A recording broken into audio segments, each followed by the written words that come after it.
नमस्ते दोस्तों। आज के एपिसोड में आप लोग को स्वागत है। आज मेरे पास सीए विश्वरंजन पंडा है, जो वो उड़ीसा से है। तो हम आज जानेंगे उसका उनके लाइफ स्टोरी सीए के बारे में, उन्होंने क्यों सीए चूज किया और उनके बारे में थोड़ा जानेंगे, और उन्होंने सीए क्यों चूज किया, और उनका लाइफ स्टोरी मतलब सीए के जर्नी कैसा था, उसके बारे में थोड़ा डिस्कशन करेंगे। Hi Biswajit Panda. Thank you Pramod ji. First of all thank you, नमस्ते, जय जगन्नाथ। जैसे मैं आपको बताया कि मैं उड़ीसा से हूँ, प्रमोद जी ने अभी बताया आपको कि मैं उड़ीसा से जगन्नाथ जी का बारे में बहुत मान्यता है, हैविंग मी हियर। एंड जैसे प्रमोद जी ने बताया कि मैं उड़ीसा से हूँ, आप मेरे पीछे देख सकते हैं कि भगवान जी का मूर्ति मेरे पीछे है। सो जगन्नाथ जी का नाम लेके मैं अपना जर्नी आपके साथ और प्रमोद जी के इस चैनल पे और एपिसोड पे मैं शेयर करने जा रहा हूँ। विश्वजीत, आपके जो सीए आपने आपके बारे में थोड़ा बताइए। आप कहाँ से है, मतलब आप कहाँ से आए, मतलब उड़ीसा से कहाँ से आप, एक बार आपके बारे में थोड़ा बताइए। ओके, सी जो मेरा लाइक मेरा बैकग्राउंड है भुवनेश्वर से है। सो मैं भुवनेश्वर से बिलोंग करता हूँ। My father born and brought up in Bhubaneswar. तो मैं भुवनेश्वर में था, मेरा स्कूलिंग भी भुवनेश्वर में हुआ है, मेरा कॉलेज भी भुवनेश्वर पे ही हुआ है। एंड मेरा सीए का जर्नी वहाँ पे भी स्टार्टिंग हुआ था, वहाँ से ही स्टार्टिंग हुआ था। सो एक बार जैसे मेरा ग्रेजुएशन कंप्लीट हुआ, ग्रेजुएशन करने के बाद मैं सीए के जर्नी पे आया। So it's a long story, so I am going to share with you. तो मैं आपको यही पूछना चाहता हूँ, क्या पॉइंट था, मतलब ऐसा क्या पॉइंट था जिस पॉइंट में आपने डिसीजन लिया नहीं मैं सीए करूंगा। ग्रेजुएशन के बाद ऐसे क्या था, किस मोमेंट था, किस पॉइंट था जिस मोमेंट में आपने डिसीजन लिया मैं सीए करूंगा। ओके, सी टाइम मेरे टाइम में बहुत इंजीनियरिंग का बहुत ज़्यादा ओवर हाइप था एंड ओवर क्रेज था। सब लोग, मेरे फ्रेंड, मेरे सर्कल, मेरे फैमिली में हर कोई इंजीनियरिंग में जा रहा था। एंड ऑल द टाइम में जो भी कुछ स्टीरियोटाइप है उसको मैं चैलेंज करता आ रहा हूँ। सो मुझे लगा कि मेरे फ्रेंड्स भी इंजीनियरिंग में जा रहे हैं, मेरे फैमिली के रिलेटिव भी बहुत सारे, मेरे जो कज़न है वो भी इंजीनियरिंग जा रहे हैं। So what exceptional extra ordinary can I do, उसको मैं सोच के मैंने क्या किया, मैंने प्लस टू पे, मेरा जो 11th एंड 12 होता है, मैंने कॉमर्स कॉमर्स चूज किया था। एंड धीरे धीरे करके मैं सीए के ऊपर लाइक नॉलेज अवेयरनेस मेरा इंक्रीज होते गया। एंड ग्रेजुएशन के बाद somebody from my family background उन्होंने मुझे सीए को इंट्रोड्यूस किया था कि सीए करके एक कोर्स है, लाइक अगर वो कोर्स तुम कर लोगे देन ऑल इंडिया तुम कहीं पे भी काम कर सकते हो। वो मेरे लिए लाइफ का टर्निंग पॉइंट था सीए अच्छा, चूज करने के लिए। हाँ, विश्वजीत, मैं ये पूछना चाहता हूँ, आपके सीए के बारे में पहले आपके फैमिली से सुना, मतलब आप पापा से, और कहाँ से सुना आपने सीए के बारे में? ये सीए एक चीज है, मुझे तो पता चला ग्रेजुएशन के बाद पता चला। मैं बताऊंगा, मेरे स्टोरी पे भी बताऊंगा मुझे ओके, सीए कैसे पता चला।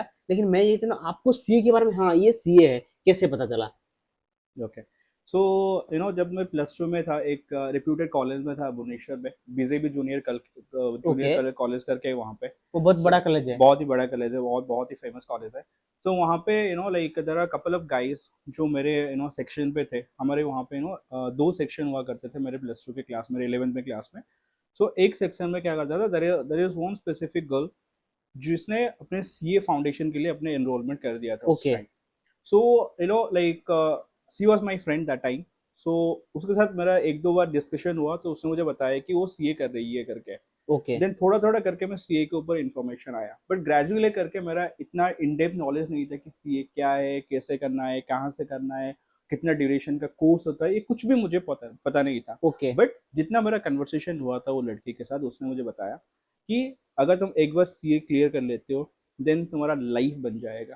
Okay. You are going to mint the money, पैसे ओके। का अपना ओके। कारखाना बिठा सकते हो, पैसा छाप अच्छा। सकते हो। ठीक है, देन हाँ। धीरे धीरे उसके बाद क्या हुआ, मेरे फैमिली में मेरे पापा के कज़न है, लाइक उनके जो हस्बैंड है, सी लाइक उनके जो हस्बैंड है उन्होंने मुझे फर्स्ट टाइम मेरे प्लस टू खत्म होने के बाद, प्लस टू कंप्लीट होने के, मेरा ग्रेजुएशन का सॉरी मेरा 12th कंप्लीट होने के बाद उन्होंने मुझे बताया कि देखो मेरे घर के पास, वो एक्चुअली भुवनेश्वर में जहाँ हमारा सीए का आईसीए का जहाँ पे चैप्टर है, उनका घर उसी आसपास था। अच्छा।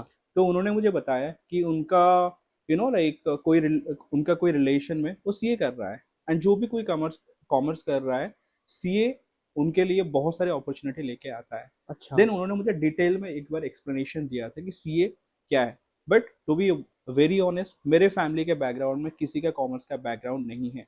दो मेरे पापा बिजनेस में हैं, बट उन्होंने कभी फॉर्मली कॉमर्स का स्टडी वगैरह किया नहीं ओके। था। ओके। विश्वजीत, मेरा सेकंड क्वेश्चन आपको ये है, अगर आप सीए नहीं करते तो क्या करते? हम्म सो अगर मैं सीए नहीं करता तो मैं क्या करता, इंटरेस्टिंग क्वेश्चन है। स्कूल से मेरा स्पोर्ट्स में बहुत ज़्यादा इन्वॉल्वमेंट रहा है एंड जैसे मैंने भी देखा आप बहुत बहुत बार क्रिकेट भी खेलते थे उस टाइम। राइट।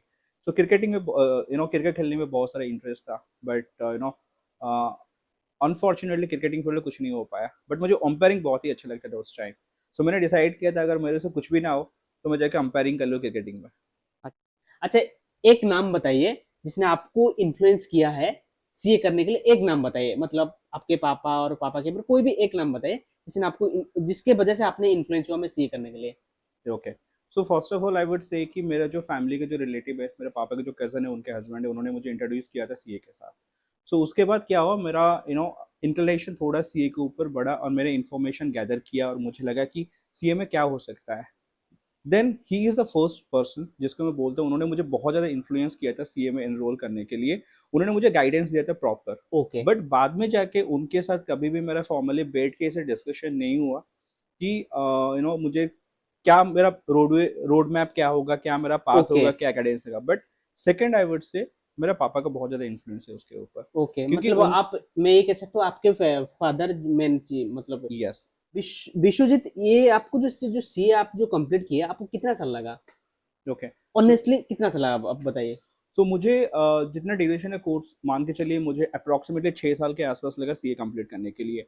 जो मैंने एनरोल किया था, लाइक एनरोल करने के बाद जब जितना मेरा कंप्लीशन हुआ, उसमें कोविड आ गया था। हाँ, सो कोविड का अगर मैं एक्सक्लूड करके चलूँ तो मेरा ऑन एन एवरेज 5.5 6 ईयर के सिक्स ईयर 6 ईयर लगा। के आसपास लगा था मुझे ओके। कंप्लीट करने के लिए। अच्छा, मैं और एक बात पूछना चाहता हूँ आपके। पहले अभी तो फाउंडेशन है, उस टाइम सीपीटी था, कॉमन प्रोफिशिएंसी टेस्ट था। आपका जो सीपीटी के टाइम में ना, आपका स्टडी स्ट्रैटेजी कैसा था? मतलब आप कैसे पढ़ते थे, कितना घंटा पढ़ते थे, मतलब क्या पढ़ते थे, कैसे पढ़ते थे? एक बार बताइए, उसके किसी को हेल्प हो जाए। ओके। सी लाइक अगर मैं आपको ऑनेस्टली बताना चाहूँ तो I I am always been a average student. मैं एवरेज स्टूडेंट था एंड सीपीटी जो मेरा एग्जामिनेशन था वो ऑब्जेक्टिव टाइप था। यस। सो इट मीन्स हमें 4 सब्जेक्ट था, उस टाइम 4 सब्जेक्ट था, हमें ई सब्जेक्ट में 50% 50% स्कोरिंग करना था एंड एग्रीगेट 200 मार्क हमें स्कोरिंग करना था। तो जब मैं सीपीटी किया था मैंने उसको इतना सीरियसली नहीं लिया था, इसके लिए मैं उसके वजह से मेरा वहाँ पे एक अटेम्प्ट लगा था सीपीटी में क्लियर करने के लिए। जब मेरा फर्स्ट अटेम्प्ट गया और मेरा स्कोर था कुछ 185 या 187 था, तो मैंने मुझे लगा कि 200 रखने से पास होगा। हाँ, सो 200 था हमारा मिनिमम स्कोरिंग में, जहाँ को आपको पासिंग थ्रेशोल्ड है, ओके। उसका उसको आपको मिनिमम अचीव करना है। ओके। अगर उतना अचीव नहीं हो तो आप एग्जाम क्लियर नहीं करते हैं। सो मेरा क्या हुआ था, मेरा स्कोर था कुछ 185 के आसपास मेरा कुछ स्कोर था। So okay. मुझे रियलाइज हुआ कि अगर मैं और 2-3 घंटा 4 घंटा एक्स्ट्रा पढ़ लेता तो क्या होता, तो मैं एग्जाम क्लियर कर लेता। सो सेकेंड बराबर। अटेम्प्ट के लिए मैंने जैसे गया, सो मैंने क्या किया, एक फॉर्मल स्ट्रेटेजी बनाया। तो मेरा ड्यूरेशन था एग्जाम, उससे जब मेरा रिजल्ट निकला था और उसके बाद मेरे पास कुछ 3 महीने का टाइम था। तो 3 महीने में मान के चलिए आप, हर दिन में 3 से 4 घंटा का स्टडी तो कम्प्लीटली करता था। ओके। सो ऐसे आप मान के चले तो उसको मल्टीप्लाई कर सकते हैं। विदाउट एनी सैटरडे संडे मैंने पढ़ाई किया है। No okay. Saturday no Sunday, मैंने किसी दिन भी एक दिन ब्रेक नहीं लिया। सो ऑन एन एवरेज 3 से 4 घंटा में पढ़ाई करता था ये फाउंडेशन के लिए। फाउंडेशन मतलब सीपीटी के यस, टाइम में 3-4 घंटा कंसिस्टेंटली पढ़ाई करते थे। करेक्ट। तो मतलब आप किसी को कह सकते हैं, मतलब 10-12 घंटा स्ट्रेस लेके ना पढ़ के उन्होंने 4-5 4 to 5 अगर कंसिस्टेंट से रिलैक्स होके पढ़े तो आराम से फाउंडेशन क्लियर हो जाएगा। करेक्ट।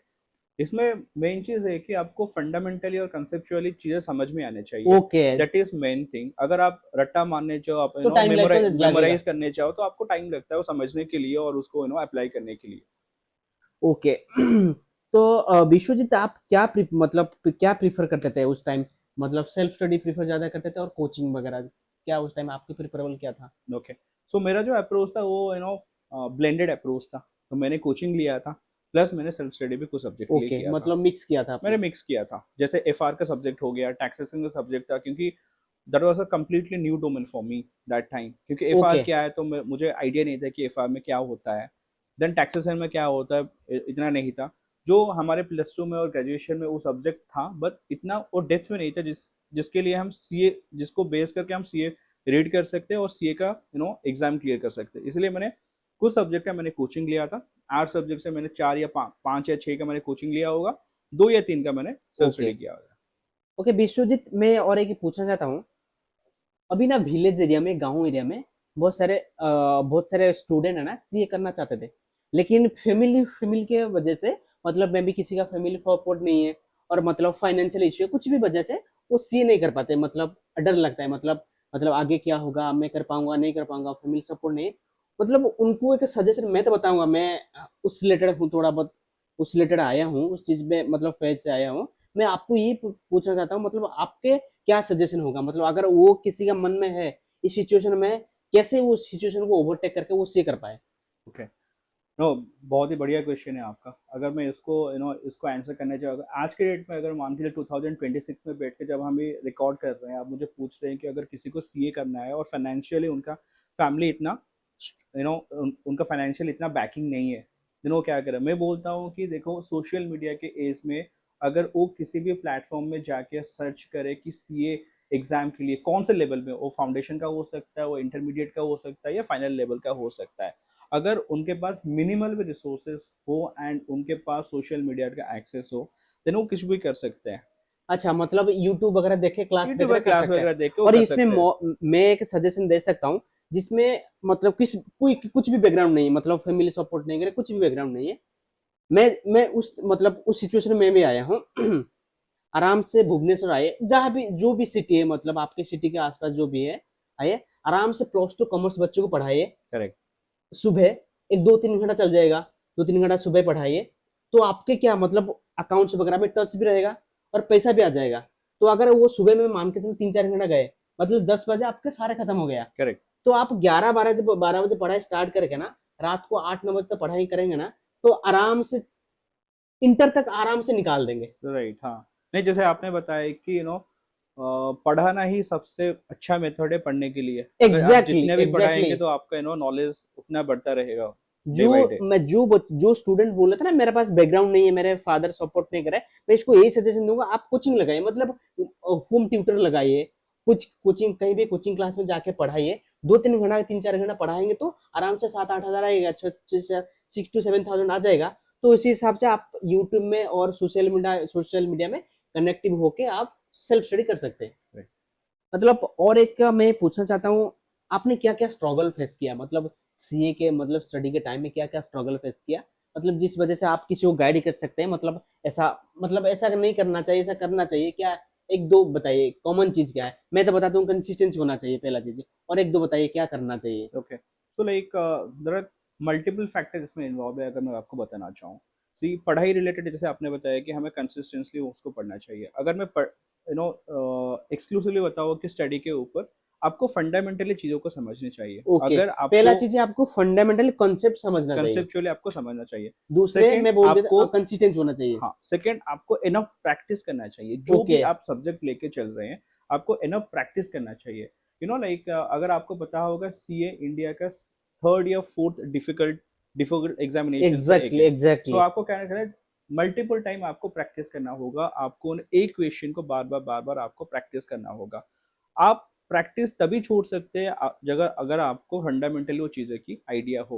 And okay. सीए ऐसा ऐसा एग्जाम है जो सब्जेक्ट इंटरलिंक्ड है।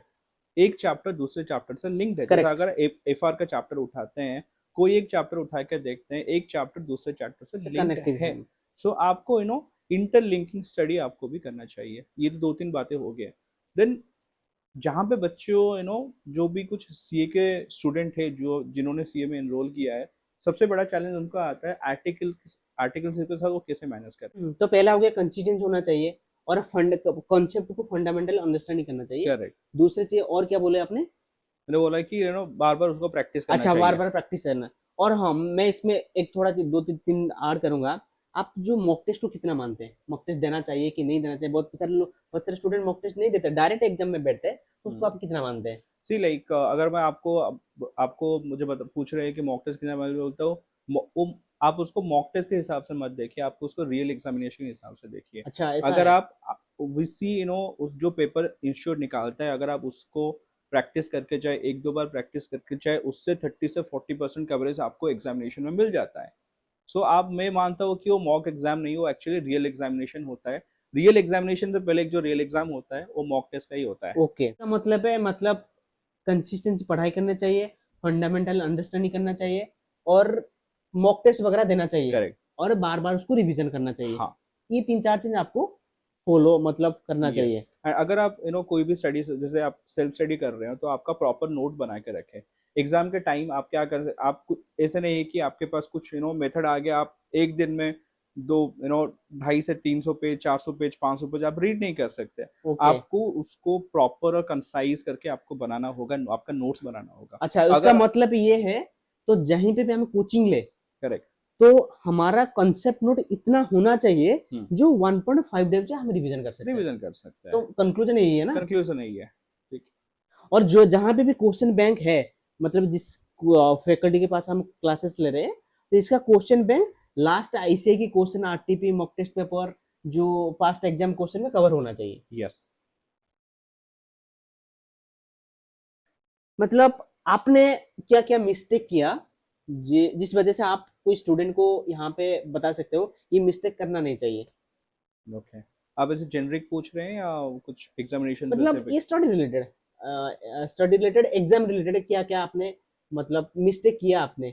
ओके। अगर मैं आपको इंसिडेंट बताऊं, जब मैं आईपीसी से कर रहा था या फाइनल कर रहा था, उसमें एक सब्जेक्ट था, वो हमारे कॉस्ट अकाउंटिंग करके सब्जेक्ट था। ओके। वो सब्जेक्ट मेरे से कभी नहीं होता था। सो मैं क्या करता था, वो सब्जेक्ट को ऐसे ही छोड़ देता था मैं उसको। उसको कभी मैंने एम्फासाइज नहीं किया। तो मैंने क्या कर रहा था, उसके बदले जो मेरा टॉपिक या जो मेरा सब्जेक्ट में मेरा होल्ड था, जो मेरा ग्रिप था, मैं उसको ऊपर ज़्यादा जैसे मेरा एफआर मेरा इंटरेस्टिंग सब्जेक्ट था, अच्छा। जहाँ पे मेरा इंटरेस्ट था, मैं क्या कर रहा था, मैं एफआर में अपना ज़्यादा टाइम डिवोट करता ओके। था और मैं कॉस्ट अकाउंटिंग को पूरा पूरा छोड़ देता था। तो उसके वजह से क्या हुआ, मेरा जो एक अटेम्प्ट लगा था वो कॉस्टिंग की वजह से लगा था पूरा। तो मेरा कॉस्टिंग का जो एग्जाम था, उससे पहले मैंने एक दिन कॉस्टिंग का रीड भी नहीं किया, क्योंकि मुझे लगता था ये सब्जेक्ट कुछ भी नहीं आता था।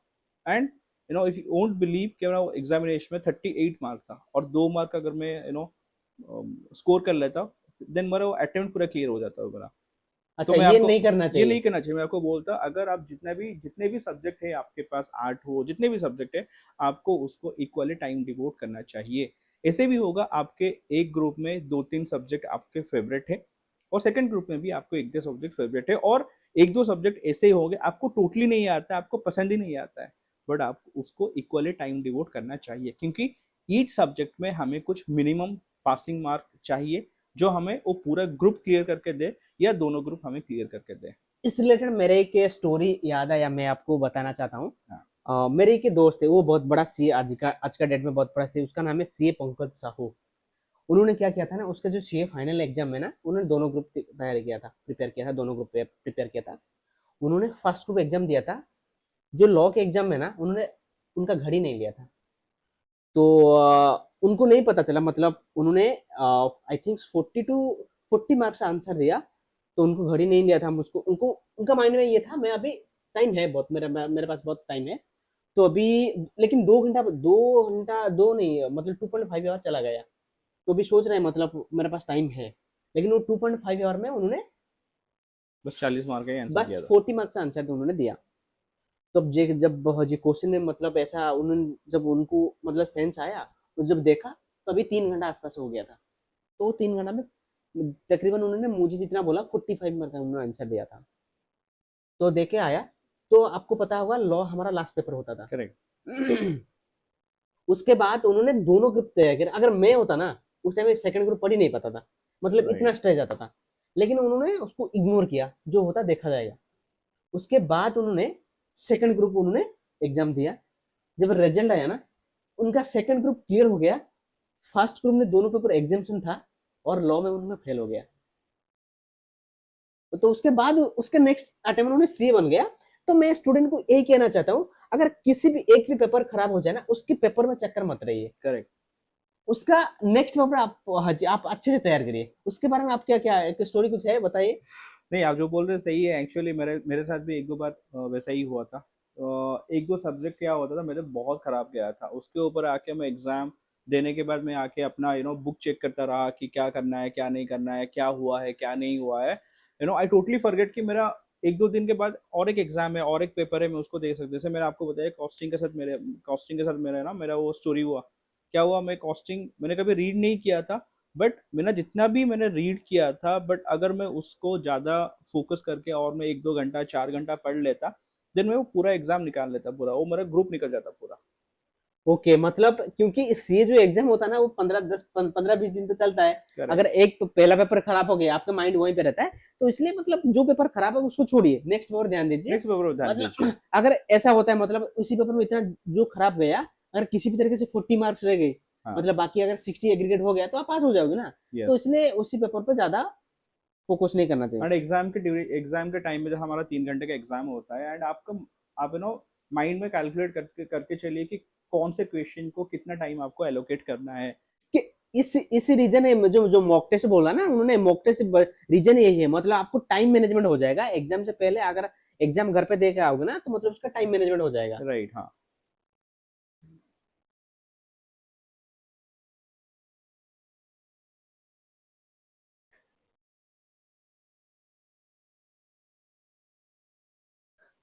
और विश्वजीत, और एक अभी हरा ना, बहुत सारे स्टूडेंट ना सीए को लेकर बहुत अभी मतलब उनका डर है, मतलब वो कंप्लीट होगा नहीं होगा, मतलब डर है। मतलब ये डर को आप उसको क्या सजा, मतलब सजेशन देंगे, मतलब क्या करना चाहिए उन लोगों को? और कुछ लोग बोलते थे हम छोड़ देंगे, मतलब अटेम्प्ट हो गया, अब छोड़ देना चाहिए, तो उन लोगों को क्या कहना चाहिए? अब क्या कहेंगे आप लोग? ओके। लाइक मेरा इंटरव्यू जिसके साथ हो रहा है और मेरा बातचीत जिसके साथ हो रहा है, आप उनको पूछिए कि सीए छोड़ना चाहिए या नहीं छोड़ना चाहिए। अगर वो आपको आके सजेशन देगा कि सीए कभी भी नहीं छोड़ना चाहिए, ठीक है। ऐसा होता है, आपका अटेम्प्ट लगता है, एक लगता है, दो लगता है, तीन लगता है, किसी का मैंने देखा हुआ है, मेरे सर्कल में भी बहुत सारे ऐसे फ्रेंड है जिसका 7 8 9 10 अटेम्प्ट भी लगा हुआ है उनका। अगर आपको करना है पूरे डेडिकेशन के साथ सीए करना है, ऐसे नहीं आपको नहीं पढ़ना है। ये ऐसा कोर्स है जो आपके लाइफ बना के आपको देगा, एंड इसके बाद अपॉर्चुनिटी के विंडो आपके लिए पूरा खुल जाती है पूरा पूरा। अपन है। सो अगर आपको करना है तो डेडिकेटेडली इसको कीजिए, and note my word and mark my word कि आप अगर इसको डेडिकेटेडली पढ़ लिए, 1 साल 2 साल आपने पढ़ लिए इसको, देन बहुत सारे अपॉर्चुनिटी आपके लिए खुल जाएंगे। एंड डेफिनेटली ऐसा नहीं है कि आप नहीं कर सकते, आपने कुछ चीज स्टार्ट किया, आपके बैक ऑफ द माइंड आपने कुछ रख के आपने इसको स्टार्ट किया था। अगर आप उसको कंसिस्टेंटली फॉलो करेंगे तो आप क्लियर कर लेंगे आराम से। मैं एक स्टोरी बताऊंगा विश्वजीत। हाँ। जो हमारा इंस्टीट्यूट आईसी है ना, उसमें एक मतलब पास चेयरमैन और प्रेसिडेंट और कुछ ऐसा कुछ होगा, मुझे याद नहीं है अभी, उनका नाम भी याद नहीं है। पता है उनका कितना अटेम्प्ट लगा? सीए फाइनल में 14 अटेम्प्ट लगा, 14, ओ। 7 ईयर, राइट। हाँ। 14 अटेम्प्ट में उन्होंने क्लियर किया। अभी वो अच्छा का मतलब इंडिया में जाने पहचाने है। तो इसके लिए ना अटेम्प्ट मैटर नहीं करता है, अटेम्प्ट मतलब कभी मैटर नहीं करता है। राइट। मतलब 2 साल के दो, 1-2 साल के बाद तो कोई नहीं पूछता आपको कितना अटेम्प्ट है। हाँ। मतलब आपको दिखता है भाई सीए है, काम पता है, बस चलो। एंड ऑफ द डे जो मैटर करता है आपको, आपके पास कितना नॉलेज है, आपने कितना सीखा हुआ है। जितना आप पढ़ेंगे, जितना आप प्रैक्टिस करेंगे, जितना आप डिस्कशन करेंगे, कन्वर्सेशन करेंगे। और सीए ऐसा नहीं है कि आपको बस यहाँ पे लिमिटेड हो जाता है, आपके बहुत सारे एक्टिविटीज है सीए इंस्टीट्यूट के अंदर आप कर सकते हैं। और एक मैं आपको, और एक क्वेश्चन था मेरा, हाउ टू, मतलब एक स्टूडेंट को कैसे मैनेज, मतलब अगर फाइनेंशियल इशू आए तो सीए के टाइम कैसे मैनेज करना चाहिए? तो बोल दिया ट्यूशन वगैरह करके उसको मैनेज कर सकते हैं, और पार्ट टाइम भी मतलब सीए फार्म राइट। में हाँ। काम करके उसको सर्व कर सकते हैं। और एक सीए स्टूडेंट का मतलब माइंडसेट क्या होना चाहिए आपके हिसाब से? सिर्फ माइंडसेट होना चाहिए आपके माइंड में, ऐसा होना चाहिए कि अगर आपने स्टार्ट किया then you have to complete it, and you can complete it. ये हो गया फर्स्ट माइंडसेट कि मेरे से हो सकता है, I can do it. Do it mindset होना चाहिए। सेकंड जो होना चाहिए आपके पास, जो थॉट होना चाहिए कि आपको ऑनेस्टली आपके कोर्स के पीछे भागना चाहिए, जो आपने किया है उसके पीछे आपको भागना चाहिए। Correct, correct. और बहुत सारे स्टूडेंट हो ना जो मतलब सोच रहे सीए के लिए इंग्लिश नॉलेज चाहिए, ये चाहिए, कुछ नहीं चाहिए। सीए के लिए अगर कॉमन मतलब एक ही वर्ड में बोलूंगा, आपकी सीए कंप्लीट करने के लिए आपको सिर्फ पेशेंस चाहिए, बाकी कुछ नहीं चाहिए। राइट। यस।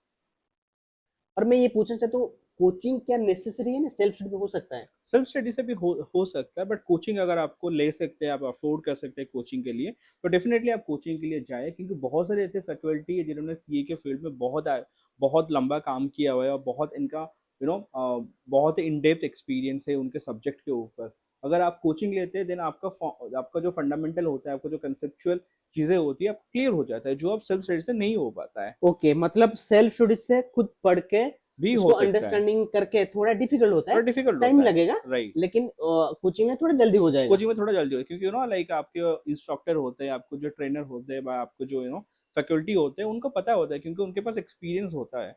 उनको लाइक दे नो कि एक चीज को हम कैसे डील करना चाहिए, जो खुद से, जैसे आपने बताया कि खुद से डील करने जाओ आपको थोड़ा टाइम लग सकता है, वो ओके। थोड़ा टाइम सेविंग वहां पे हो सकता है।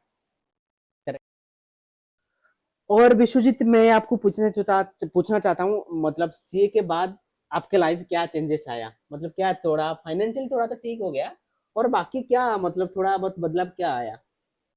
सी लाइक बहुत सारे चेंजेस आए हैं, लाइक आई वुड से एक रैपिड चेंज आया मेरे लाइफ में। जब मेरा सी एग्जाम क्लियर हुआ, आई अपडेट, आपको पता है कि सी एग्जाम क्लियर होता है, आप कैंपस में जाके बैठ सकते हैं, आप अपना खुद का प्रैक्टिस भी कर सकते हैं, आप कुछ भी बिजनेस में भी जा सकते हैं, कहीं पे भी जा सकते हैं। तो मैंने प्रीफर किया क्योंकि मुझे थोड़ा फाइनेंशियली अपने खुद को स्ट्रेंथन करना था, उसको स्टेबलाइज करना था, इसलिए मैंने कैंपस प्लेसमेंट में मैंने अपियर किया था। और ओके। कैंपस में आके मुझे लाइक मुझे वहाँ पे नौकरी वगैरह मिल गया था वहाँ पे। देन उसके बाद क्या हुआ, मेरा जो कनेक्शन था, मेरा जो नेटवर्क था, उसको मैंने एक्टिवेट किया। Then I got to meet with so many people जो मेरे ही बैकग्राउंड से है, जो मेरे ही फैटर्निटी से है। सो मेरा क्या हुआ, लाइक प्रोस्पेक्टिव बदला, एक the world of finance, the world of finance, मेरा एक प्रोस्पेक्टिव बदला। कमर्शियल वर्ल्ड कैसे काम करता है वो वो भी मेरा एक डायमेंशन बदला, क्योंकि जितना मैंने प्रैक्टिकली आगे आके मैं काम करता गया, उसके वजह से like I connect with so many people, जिसके जिनको जिनके जिन्होंने मैं सीखा, बहुत सारी चीज़ें सीखा। तो आप ऐसे बोल सकते हैं, एक बार आप सीए बन जाते हो, देन आपके लिए पूरा वर्ल्ड खुल जाता है आपके लिए। एग्जैक्टली, एक्चुअली ये वर्ड में, मतलब इसका मैं सपोर्ट करता हूँ उसको, अगर मैं अच्छे से बोलूंगा ना, मतलब आपको इतना कॉन्फिडेंस आ जाएगा, इतना कॉन्फिडेंस आ जाएगा, कोई भी फील्ड, मतलब आपको डायरेक्ट टैक्स हो गया, इनडायरेक्ट टैक्स हो गया, म्यूचुअल फंड हो गया, एफआर हो गया, कोई भी फील्ड, मतलब राइट। इवन भी सीए, अदर देन सीए, आपको 6 महीने दे देंगे ना, आप इस 6 महीने में आप कुछ ना कुछ कर लोगे, क्योंकि आपको पढ़ना आता है, करेक्ट। मतलब कुछ चीज को ना रिसर्च करके पढ़ना। अब ये सी चीज आपको सी है ना, इतना सिखा देगा। आपको ट्रेनिंग कैसे लेना है, आपको किस चीज को कैसे देखना है, कौन से एंगल से देखना है, और उसको कैसे डील करना है, ये कोर्स आपको सिखाता है सिखा पूरा। दे एग्जैक्टली exactly। राइट। और सबसे बड़ी बात, आपको रीड करना सिखा देगा। हाँ। एंड सबसे बड़ी चीज है कि आप करते करते अपने आपके माइंड से डर डर निकल जाता है, जो फियर होता है, जो साइकोलॉजी फियर होता है, वो धीरे धीरे अपने माइंड से निकल जाता है, क्योंकि जो हमारा जो ट्रेनिंग होता है, पूरा रिगरस ट्रेनिंग होता है, एग्जैक्टली तीन exactly। साल का जो ट्रेनिंग था हमारे टाइम में, 3 साल का था, अभी तो चेंज हो गया, 2 साल हाँ। का ट्रेनिंग हो गया है। तो लाइक आपको क्लाइंट के साइड पे से छोड़ देते हैं, लाइक आप नए हो आप पुराने हो उसमें फर्क नहीं पड़ता, आपको क्लाइंट ओके, साइड में छोड़ करेक्ट देते हैं। करेक्ट। और क्यों जी विशु जी, आप मतलब कोई रिकमेंडेशन करेंगे, मतलब बेस्ट करियर आफ्टर सीए क्या हो सकता है?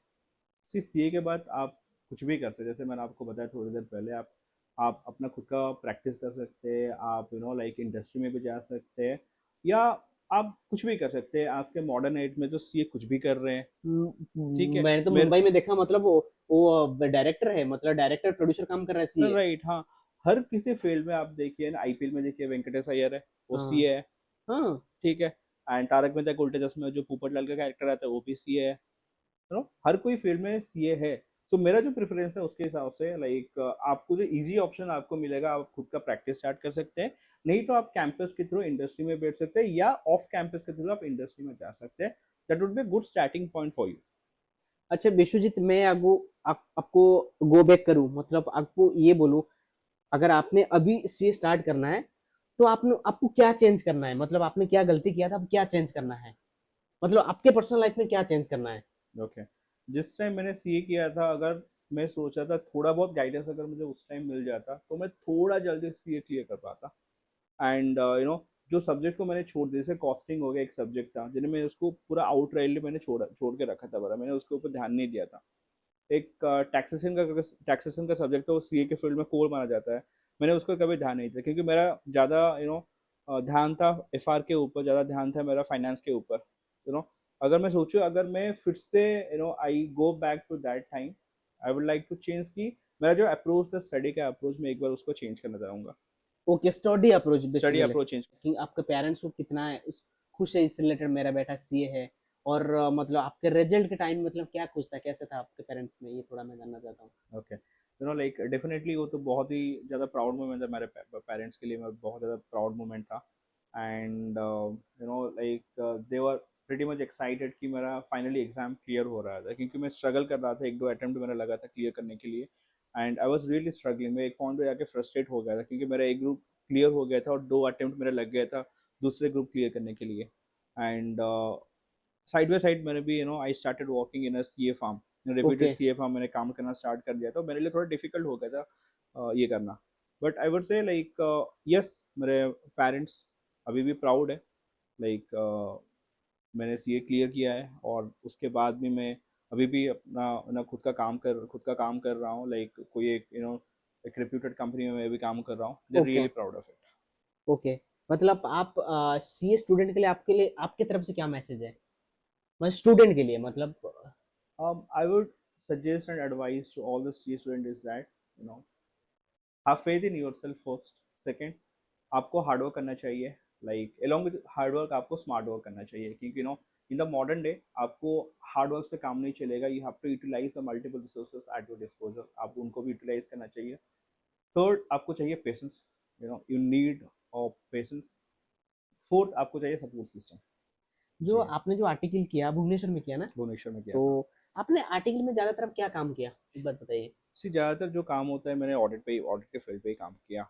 एंड मेरा जो फार्म था वो लाइक ऑडिट हेवी फार्म था, and ओके। उसमें टैक्सेशन का भी डिपार्टमेंट था, नहीं, बट मेरा जो आर्टिकल टाइम है ना, मैंने वेराइटी काम किया। ओके मतलब कुछ टाइम मैंने जी इनकम टैक्स रिटर्न फाइलिंग काम किया, जीएसटी पे थोड़ा बहुत काम किया, ओके इंटरनल ऑडिट काम किया, और ज्यादातर भुवनेश्वर में काम होता अकाउंट्स फाइनलेशन काम होता था, करेक्ट। वो काम भी किया। मतलब आपने ज्यादातर किया इंटरनल ऑडिट? सब मैंने इंटरनल ऑडिट भी किया है, मैंने स्टार्ट ऑडिट भी किया है। जब जब मैंने लाइक मेरा आर्टिकल से चल रहा था उस टाइम इन डेज ओपन हो ओके, रहा, धीरे धीरे ओके, वो इंडेक्स चल इन डेज चल आ रहा था। इन डेज इंडिया में इंट्रोड्यूस हो रहा था। तो मेरा मुझे I would say I am lucky that time कि मुझे इन डेज में काम करने के लिए बहुत ज़्यादा अपॉर्चुनिटीज ओके, मिले। तो मैंने इंटरनल ऑडिट भी किया है, मैंने स्टार्ट ऑडिट भी किया हुआ है, देन मैंने इनकम टैक्स का भी काम किया हुआ है। मैंने जीएसटी का काम इतना नहीं किया क्योंकि जीएसटी धीरे धीरे वो उस टाइम आ रहा था। ओके। एंड ऑलरेडी मैं लाइक ऑडिट ऑडिट के फील्ड में था, मैंने स्टॉक ऑडिट भी किया हुआ है। देन मैंने प्रोजेक्ट रिपोर्ट भी कुछ ड्राफ्ट किया हुआ है। ओके, फाइनेंस के फील्ड में दो चार और भी काम किया हुआ है। मेरा मेरा मन में ऐसा डाउट था, फॉर एग्जाम्पल कैसा है, फॉर एग्जाम्पल मैं अभी आर्टिकल कर रहा हूँ, अभी तो 2 साल आर्टिकल हो गया। मतलब मैं ये सोच रहा हूँ मैं जाके ना सी बनने के बाद ना, मतलब मैं डायरेक्ट टैक्स में इंटरनेशनल टैक्स में काम करूंगा। लेकिन अभी तो मेरे पास डायरेक्ट टैक्स रिलेटेड काम है नहीं, इंटरनेशनल जो ट्रांसफर प्राइसिंग रिलेटेड काम नहीं। तो उस टाइम में ना मैं आपके बच्चों को क्या करना चाहिए, उस टाइम बच्चों को क्या करना चाहिए? मतलब मैं क्या सोचता था, मैं तो इंटरनेशनल रिलेटेड काम करूंगा, मतलब अभी इस रिलेटेड काम नहीं, इसको क्या ध्यान देना है? ओके, लाइक आपने जो क्वेश्चन मुझे वो इंटरेस्टिंग है। एक जब हम पढ़ाई करते थे, हम स्टडी करते थे, हमें लगता है कि लेट्स सपोज मान के चलिए आपके माइंड में आपको टैक्सेशन में काम करना है आगे जाके। एंड टैक्सेशन में अगर आप देखें उसमें भी दो कैटेगरीज है, आपको डोमेस्टिक टैक्सेशन करना है या इंटरनेशनल टैक्सेशन ओके, आपको करना है। अगर आपको इंटरनेशनल टैक्सेशन करना है वो अलग ही फील्ड है, आपको डोमेस्टिक टैक्सेशन करना है आप वो भी अलग फील्ड है। जो इंपॉर्टेंट चीज़ है यहाँ पे कंपटीशन। आप मार्केट में एक बार निकल जाते हैं, आपके माइंड में आ गया कि मुझे यही काम करना है, आप मार्केट में जाकर रियलिटी में चेक करोगे तो आपको चीज़ें बहुत ही अलग मिले जितना आपने आपके माइंड में है। तो आपको क्या करना है, आपको वहाँ पे पेशेंस रखना चाहिए। पेशेंस रख के आपको धीरे धीरे धीरे धीरे काम सीखना चाहिए। आप में जो फील्ड में आपको इंटरेस्ट है आपको उसमें एक्सपोजर लेना चाहिए। जैसे ओके, आपको इंटरेस्ट हो गया इंटरनेशनल टैक्सेशन में, आपका करेक्ट। इंटरेस्ट है, तो धीरे धीरे आपको एक्सपोजर लेना चाहिए। एक्सपोजर आपको कैसे मिलेगा, इधर आप जाके किसी के अंडर काम करो या किसी कंपनी के अंडर काम करो। आजकल बहुत सारे कंपनी है, एग्जैक्टली, जैसे बिग फोर हो गया, आप वहाँ पे जाके आराम से काम कर सकते हैं। अगर वहाँ पे आपको इंटरव्यू वगैरह देके आपको वहाँ पे मिल जाए तो वहाँ पे काम एग्जैक्टली। करें, या अगर आपको बिग फोर में भी ना मिले तब दूसरे किसी फार्म में जो मिड साइज फार्म है, कैटेगरीज फार्म है, उन पर भी आप काम करें। धीरे धीरे काम सीख जाइए। काम धीरे धीरे सीखने के बाद आप अपना खुद का प्रैक्टिस भी एस्टेब्लिश कर अच्छा, सकते हैं, करेक्ट, देन करेक्ट। आपका कैरियर वहाँ पे आप परसीव कर सकते हैं। बस यहीं पे हमारा इंटरव्यू खत्म करते हैं। सबको जय Jagannath. Thank you so much. जय जगन्नाथ।